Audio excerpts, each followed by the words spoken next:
नमस्कार। इतिहास में हम अक्सर बड़े नामों की ही बात करते हैं, जैसे चंद्रगुप्त मौर्य जिन्होंने इतने बड़े साम्राज्य की नींव रखी, हाँ या फिर उनके पोते अशोक जिनका नाम शांति और धम्म से जुड़ा है। बिल्कुल पर इन दोनों के बीच में भी तो कोई था, एक अहम कड़ी। जी हाँ। आज हम उन्हीं की बात करने वाले हैं, सम्राट बिंदुसार। मौर्य साम्राज्य के वो अनदेखे स्तंभ, जैसा आपने कहा। हाँ, अक्सर बस चंद्रगुप्त के बेटे और अशोक के पिता, बस इतनी ही पहचान मिलती है। सही कहा। लेकिन आज हम थोड़ा गहराई में जाएंगे, समझेंगे कि मौर्य साम्राज्य को बनाए रखने में, उसे आगे बढ़ाने में उनका असल में क्या योगदान था। और हमारे पास स्रोत भी है इसके लिए। हाँ बिल्कुल। देखिए, कौटिल्य का अर्थशास्त्र तो है ही, फिर बौद्ध ग्रंथ हैं, महावंश, दिव्यावदान, जैन ग्रंथ भी है जैसे परिशिष्ट पर्वन, और यूनानी इतिहासकारों के लेख भी, स्ट्रैबो, प्लिनी। हाँ, और पुराण भी, और जाहिर है जो आधुनिक इतिहासकार कहते हैं। बिल्कुल, तो काफी कुछ है जानने को। तो चलिए फिर शुरू करते हैं। ये बिंदुसार थे कौन और सिंहासन तक कैसे पहुंचे? देखिए, बिंदुसार चंद्रगुप्त मौर्य के बेटे और उत्तराधिकारी थे। जैन ग्रंथ परिशिष्ट पर्वन कहता है कि उनकी मां का नाम दुर्धरा था। अच्छा। चंद्रगुप्त की मुख्य रानियों में से एक। उनका शासनकाल मोटे तौर पर मान लीजिए 297 ईसा पूर्व से शुरू हुआ और करीब 272 ईसा पूर्व तक चला, यानी लगभग 25 साल। हाँ, करीब 25 साल। और राजधानी वही रही, पाटलिपुत्र। उस जमाने का एक बहुत बड़ा कह सकते हैं महानगर। और इनके नाम को लेकर भी कुछ है ना, कहीं कहीं अमित्र घात भी सुनने को मिलता है। इसका क्या मतलब है? हाँ, ये दिलचस्प है। यूनानी स्रोतों में उन्हें अमित्रोकैट्स या अलिट्रोकैट्स कहा गया है, जिसे ज्यादातर इतिहासकार संस्कृत के अमित्र घात से जोड़ते हैं। अमित्र घात? हाँ, मतलब शत्रुओं का नाश करने वाला। या एक और मतलब निकालते हैं अमित्र खाद, यानी शत्रुओं को खा जाने वाला। अरे, ये तो काफी आक्रामक उपाधि लगती है। हाँ, उपाधि तो यही इशारा करती है उनकी सैन्य शक्ति या कम से कम उनके इरादों की तरफ। हालांकि उनके समय में कोई बहुत बड़े युद्धों का जिक्र हमें उतना नहीं मिलता। अच्छा। बिंदुसार नाम का क्या अर्थ है, इस पर भी थोड़ी बहस है, लेकिन ये अमित्र घात वाली उपाधि ज्यादा जानी जाती है। और चाणक्य, चंद्रगुप्त के समय तो वो इतने अहम थे, क्या वो बिंदुसार के समय भी थे? क्या उन्होंने मदद की? इसकी बहुत संभावना है। कई इतिहासकार मानते हैं कि चाणक्य बिंदुसार के शुरुआती शासन में भी सलाहकार या मंत्री रहे होंगे। और ये बहुत स्वाभाविक भी लगता है। सोचिए, इससे सत्ता का हस्तांतरण कितना शांतिपूर्ण रहा होगा। हाँ, वो कॉन्टिन्यूटी बनी रही होगी। बिल्कुल। चंद्रगुप्त की नीतियां, उनका जो प्रशासनिक ढांचा था, वो सब बिना किसी बड़ी रुकावट के जारी रहा होगा। इतने बड़े साम्राज्य के लिए ये बहुत जरूरी रहा होगा। बेहद जरूरी। निरंतरता, स्टेबिलिटी, ये सब बहुत मायने रखता है। बिल्कुल। तो फिर ये प्रशासन, ये मैनेजमेंट, ये बिंदुसार ने चलाया कैसे? क्या वही चंद्रगुप्त वाला सिस्टम चलता रहा? हाँ, मोटे तौर पर वही सिस्टम जारी रहा। वो जो केंद्रीकृत नौकरशाही चंद्रगुप्त ने बनाई थी ना, हाँ। जिसमें अलग अलग विभागों के अध्यक्ष होते थे, मंत्री होते थे, बिंदुसार ने उसे कायम रखा। ये अपने आप में बड़ी बात है। बहुत बड़ी बात। सोचिए, इतना बड़ा, इतना विविध साम्राज्य, अलग अलग भाषाएं, अलग अलग संस्कृतियां, उसे चलाना कोई आसान काम नहीं था। वो जो अधिकारी थे जिनका जिक्र अर्थशास्त्र में भी है, समाहर्ता, सन्निधाता, वो सब थे। जी हाँ, बिल्कुल। समाहर्ता जो पूरे साम्राज्य से राजस्व मतलब टैक्स इकट्ठा करता था। आज के फाइनेंस मिनिस्टर और रेवेन्यू डिपार्टमेंट जैसा कुछ। हाँ, कुछ वैसा समझ लीजिए। और सन्निधाता जो राजकीय खजाने और भंडार गृहों का प्रमुख था, मतलब ट्रेजरर। तो इन पदों का बने रहना ही दिखाता है कि वो प्रशासनिक मशीनरी ठीक से काम कर रही थी। और अर्थशास्त्र के जो सिद्धांत थे, जासूसी नेटवर्क, प्रांतीय शासन, वो सब भी जारी रहे होंगे। एक मजबूत जासूसी व्यवस्था तो मौर्य प्रशासन की पहचान थी। और प्रांतों को राज्यपालों के जरिए नियंत्रित करना, जिन्हें कुमार या आर्यपुत्र कहते थे, वो व्यवस्था भी वैसी ही चली। ठीक है, प्रशासन तो समझ आ गया, पर अर्थव्यवस्था कैसी थी? पैसा वैसा आ रहा था, व्यापार चल रहा था? अर्थव्यवस्था भी स्थिर लगती है। वो जो पंच चिन्हित चांदी के सिक्के थे ना चंद्रगुप्त के समय वाले, हाँ, वो बिंदुसार के दौर में भी चलते रहे। ये दिखाता है कि एक स्थापित मौद्रिक प्रणाली थी जिससे व्यापार में आसानी होती थी। और बाहरी दुनिया से व्यापार? हाँ, वो भी बढ़ा, खासकर पश्चिम की तरफ। वो जो सेल्यूसिड साम्राज्य था, सिकंदर के सेनापति सेल्यूकस वाला। हाँ वही, उनके साथ व्यापारिक रिश्ते और मजबूत हुए। मेगास्थनीज ने जो पाटलिपुत्र की समृद्धि के बारे में लिखा था चंद्रगुप्त के समय, लगता है वो समृद्धि बिंदुसार के समय भी बनी रही। शहर फल फूल रहे थे। और इंफ्रास्ट्रक्चर जैसे सड़कें, नहरें, उनका क्या? उनका रख रखाव भी जरूरी था, और ऐसा लगता है कि बिंदुसार ने उस पर ध्यान दिया। देखिए, मौर्य साम्राज्य की ताकत उसकी सड़कों पर भी टिकी थी। सेना की तेज आवाजाही के लिए। हाँ, सेना के लिए भी और व्यापार के लिए भी सामान लाना ले जाना आसान होता था। और सिंचाई, खेती के लिए? वो भी बहुत जरूरी थी। खेती तो अर्थव्यवस्था का आधार थी, तो नहरों वगैरह का रखरखाव भी शासन की एक अहम जिम्मेदारी थी, जिसे निभाया गया होगा। ये तो हुई साम्राज्य को संभालने की बात, पर क्या बिंदुसार ने कुछ नया जीता भी, विस्तार किया, या बस जो पिता से मिला उसी को संभालते रहे? नहीं, ऐसा नहीं है कि सिर्फ संभाला। कई स्रोत हैं, जैसे तिब्बती इतिहासकार तारानाथ या फिर कुछ दक्षिण भारतीय संगम साहित्य के संकेत। वो बताते हैं कि बिंदुसार ने दक्षिण की ओर, मतलब दक्कन की तरफ, साम्राज्य का विस्तार किया। अच्छा। एक जगह कहा गया है कि उन्होंने 2 समुद्रों के बीच की भूमि जीती, शायद अरब सागर और बंगाल की खाड़ी के बीच का इलाका। ये तो बड़ी बात है। हाँ, और महावंश जैसे बौद्ध ग्रंथ भी कहते हैं कि उनके समय मौर्य प्रभाव दक्षिण में काफी फैल गया था, शायद जो चेर, चोल, पांड्य राज्य थे उनकी सीमाओं तक। मतलब मौर्य साम्राज्य सिर्फ उत्तर भारत तक नहीं, दक्षिण में भी अपनी पहुंच बना रहा था। बिल्कुल। चंद्रगुप्त ने उत्तर और पश्चिम में बहुत बड़ा इलाका जीता था, बिंदुसार ने उस विजय को दक्षिण की ओर बढ़ाया। लेकिन यहाँ एक दिलचस्प फर्क भी है। क्या?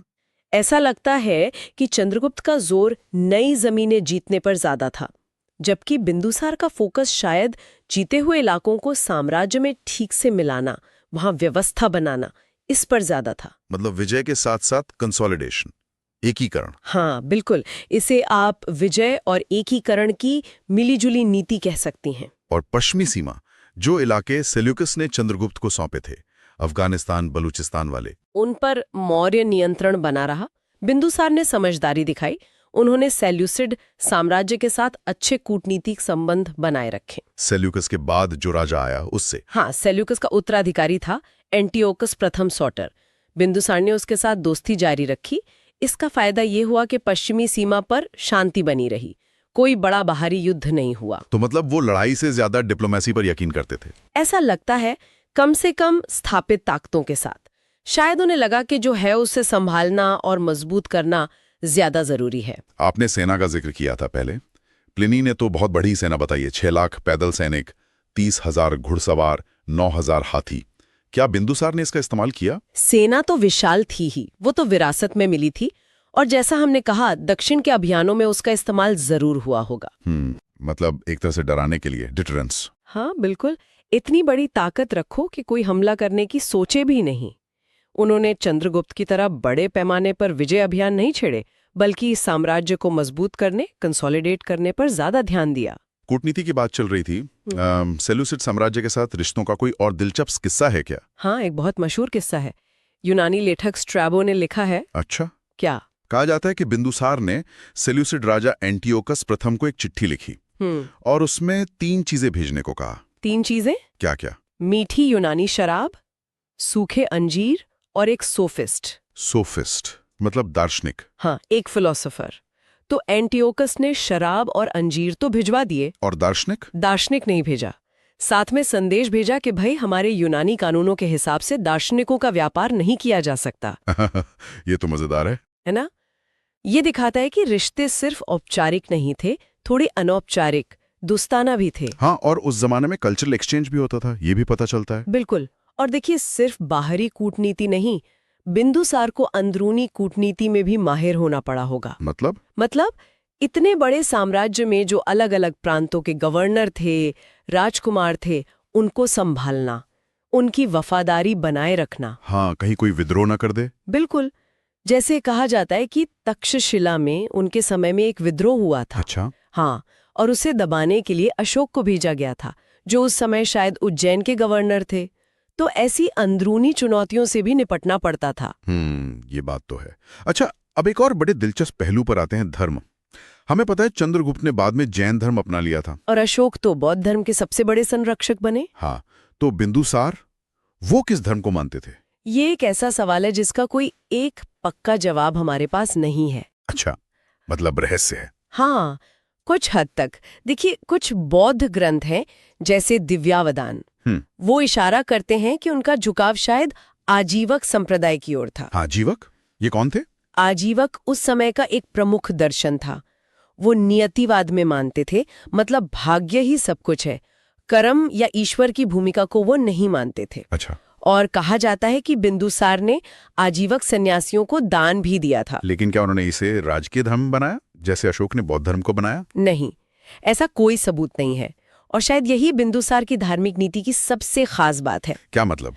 मतलब ये कि लगता है उन्होंने अपने पिता और पुत्र से अलग किसी एक धर्म को खास बढ़ावा नहीं दिया। तो फिर उन्होंने वो जो मौर्य परंपरा थी ना, धार्मिक सहिष्णुता की, उसे जारी रखा। मतलब सब धर्मों को बराबर सम्मान। हाँ, ऐसा लगता है। उनके दरबार में, उनके साम्राज्य में ब्राह्मण, बौद्ध, जैन, आजीवक सभी संप्रदायों के लोग थे और उन्हें अपनी आस्था मानने की आजादी थी। ये शायद साम्राज्य की स्थिरता के लिए जरूरी भी रहा होगा। बिल्कुल, इतने विविध समाज को एकजुट रखने के लिए ये जरूरी था। ये तो अशोक के कलिंग युद्ध के बाद जो एकदम से बदलाव आया, उससे काफी अलग तस्वीर है। हाँ, बिंदुसार का दौर धार्मिक रूप से ज्यादा शांत लगता है। धर्म शायद व्यक्तिगत मामला ज्यादा था, राजकीय नीति कम। हो सकता है चाणक्य की सलाह भी यही रही हो कि राजा को सब पंथों का आदर करना चाहिए। हो सकता है समाज में शांति बनाए रखने के लिए ये एक समझदारी भरी नीति थी। तो फिर बिंदुसार के शासन का अंत कैसे हुआ और उसके बाद क्या हुआ? उनकी मृत्यु हुई लगभग 272 ईसा पूर्व में। कारण क्या थे ये स्पष्ट नहीं है। शायद बीमारी या बुढ़ापा, स्वाभाविक ही रही होगी। लेकिन उनके बाद जो हुआ वो मौर्य इतिहास का एक बहुत ही नाटकीय, बल्कि कहे तो रक्त रंजित अध्याय है। उत्तराधिकार का संघर्ष, अशोक वाला। हाँ बिल्कुल। बौद्ध ग्रंथ, खासकर श्रीलंका का महावंश और दिव्यावदान, हाँ, वो बताते हैं कि बिंदुसार के कई बेटे थे और उनकी मृत्यु के बाद सिंहासन के लिए भयानक लड़ाई छिड़ गई। अशोक उस समय कहाँ थे? इन ग्रंथों के अनुसार अशोक उस समय शायद उज्जैन के गवर्नर थे। उन्होंने अपने मंत्री राधागुप्त की मदद ली, पाटलिपुत्र पर कब्जा किया और अपने कई भाइयों को, जिनमें सबसे बड़े भाई सुशीम का नाम आता है, जो तक्षशिला के गवर्नर थे, उनको मारकर गद्दी हासिल की। बाप रे, कितने भाइयों को मारा? कुछ ग्रंथ तो 99 भाइयों का जिक्र करते हैं, लेकिन वो शायद अतिशयोक्ति हो। पर संघर्ष हुआ, ये तय है। और इसमें समय भी लगा? हाँ, कहा जाता है कि संघर्ष में करीब 4 साल लग गए और अशोक का जो विधिवत राज्याभिषेक हुआ वो 268 ईसा पूर्व के आसपास हुआ। ये तो काफी खूनी संघर्ष था। ये बिंदुसार के स्थिर शासन पर सवाल नहीं उठाता कि वो उत्तराधिकार ठीक से तय नहीं कर पाए? ये एक बहुत अहम सवाल है। हो सकता है बिंदुसार के आखिरी सालों में दरबार में गुट बन गए हों, या फिर उत्तराधिकार का कोई स्पष्ट नियम ही ना रहा हो मौर्यों में। ये दिखाता है कि बाहर से भले साम्राज्य स्थिर दिख रहा था, अंदर अपनी चुनौतियां थीं। हाँ। हालांकि ये भी ध्यान रखना जरूरी है कि ये संघर्ष का ब्यौरा हमें मुख्य रूप से बौद्ध ग्रंथों से मिलता है, जो अशोक को महान बताते हैं। हाँ, तो हो सकता है कहानी को थोड़ा बढ़ा चढ़ाकर बताया गया हो, ताकि अशोक के सिंहासन पर दावे को और मजबूत दिखाया जा सके। ठीक है, तो फिर इन सब बातों का निचोड़ क्या निकालें? बिंदुसार को इतिहास में कैसे याद रखा जाना चाहिए? उनकी असली विरासत क्या है? मेरे ख्याल से बिंदुसार की सबसे बड़ी भूमिका एक पुल की तरह थी, एक सेतु। पुल कैसे? देखिए, चंद्रगुप्त ने एक विशाल साम्राज्य बनाया जो शायद अभी भी पूरी तरह संगठित नहीं था। बिंदुसार ने उसे न सिर्फ संभाला बल्कि उसे मजबूत किया। दक्षिण में विस्तार भी किया। हाँ, दक्षिण में विस्तार किया और उसे एक पीढ़ी तक स्थिरता दी। उन्होंने वो आधार, वो नींव तैयार की जिस पर अशोक ने अपनी नीतियों की इमारत खड़ी की। मतलब बिंदुसार के बिना शायद अशोक वो सब नहीं कर पाते जो उन्होंने किया। शायद नहीं। सोचिए, अगर बिंदुसार के 25 साल का स्थिर शासन न होता तो हो सकता है मौर्य साम्राज्य बिखर जाता, या अशोक को वो मौका ही न मिलता कि वो कलिंग युद्ध के बाद शांति और धम्म की नीति पर चल पाते। हाँ, ये बात तो है। वो एक तरह से कंसोलिडेटर थे, साम्राज्य को मजबूत करने वाले राजा। बिल्कुल। कंसोलिडेशन और स्टेबिलिटी। उन्होंने विजय और प्रशासन के बीच एक संतुलन बनाया। मतलब चंद्रगुप्त ने जीता बिंदुसार ने उसे पचाया, व्यवस्थित किया। और फिर अशोक ने उसे एक नई दिशा दी। एकदम सही। इसके अलावा वो जो यूनानियों के साथ उनके लगातार संपर्क थे, हाँ, वो अंजीर और शराब वाला किस्सा। हाँ, उससे भारत और पश्चिमी दुनिया के बीच विचारों का, कला का, व्यापार का आदान प्रदान भी जारी रहा, जिसके दूरगामी असर हुए होंगे। और क्या कोई पुरातात्विक सबूत, मतलब जमीन से निकली चीजें कुछ बताती हैं उनके दौर के बारे में? देखिए, सीधे तौर पर बिंदुसार के नाम के शिलालेख या स्मारक तो कम मिलते हैं। हाँ, लेकिन पाटलिपुत्र की खुदाई में जो मौर्य काल के अवशेष मिले हैं, जैसे वो लकड़ी के बने महल के खंभे, वो उस युग की शान शौकत बताते हैं। हाँ, इसी तरह दक्षिण भारत में अरिकामेडु जैसी जगहों पर जो रोमन सिक्के और दूसरी चीजें मिली हैं, उनसे पता चलता है कि उस जमाने में समुद्री व्यापार कितना बड़ा हुआ था और इसकी नींव मौर्य काल में ही पड़ी थी। तो ये सब उस स्थिरता और समृद्धि की तरफ इशारा करते हैं जो बिंदुसार के समय बनी रही। बिल्कुल। तो कुल मिलाकर हम ये कह सकते हैं कि भले ही बिंदुसार का नाम चंद्रगुप्त या अशोक जितना चमकीला ना हो, मौर्य साम्राज्य की कहानी उनके बिना अधूरी है। निश्चित रूप से। उन्होंने ये दिखाया कि एक महान विरासत को संभालना, उसे सहेजना और अगली पीढ़ी के लिए तैयार करना, ये भी उतना ही महत्वपूर्ण है जितना कि उसे बनाना। निरंतरता और एकीकरण का समय था और उसने भारतीय इतिहास के सबसे शानदार अध्यायों में से एक यानी अशोक के शासन के लिए जमीन तैयार की। चलिए, जाते जाते अपने श्रोताओं के लिए एक सवाल छोड़ जाते हैं। हाँ, जरूर। जरा सोचिए, वो कौन से रणनीतिक या शायद व्यक्तिगत कारण रहे होंगे जिनकी वजह से बिंदुसार ने अपने पिता और पुत्र से अलग राह चुनी? मतलब नई विजयों के बजाय साम्राज्य को जोड़ने, उसे अंदर से मजबूत बनाने पर ज्यादा जोर दिया।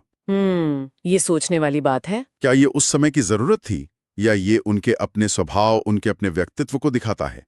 ये सवाल शायद हमें उनके शासन की प्राथमिकताओं और उनके बारे में थोड़ा और सोचने पर मजबूर करता है।